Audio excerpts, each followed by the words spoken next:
My good friend was shot in the head when we were in 6th grade, and I was there to witness the entire event. Now, long story short, I was living in Florida at the time, going to middle school. And it was spring break, and we ended up finding this pew-pew out in the woods. And I tell this story because I haven't thought about it in a long time, and it's kind of a way to process through trauma. And so there we are, we took this thing back to my friend's house, and we had no idea what to do with it.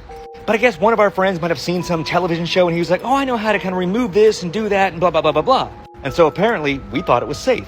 And so my friend was actually standing in the kitchen, he was kind of just making a sandwich, and my other friend came in, he was like, stick him up, don't move.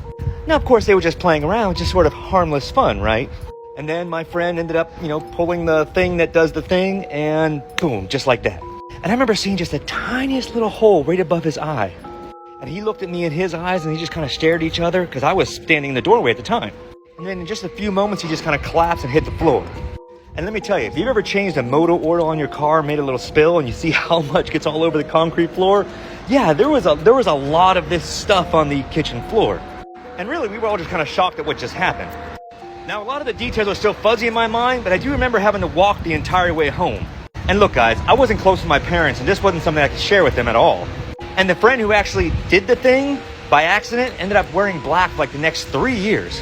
And funny, like everybody actually thought he was a Satan worshiper or something like that. But in his mind, that was sort of his way of processing that trauma. So I guess what I'm getting at, guys, is everybody processes trauma in their own way. Some people resort to things such as heavy drinking, other people resort to prostitution, and some people use these silly little things that kind of help process those emotions as well. But the bottom line is, you have to work through it, and you have to work through that trauma. Anyway, I just wanted to share a little piece of my heart for you guys. And as always, much love.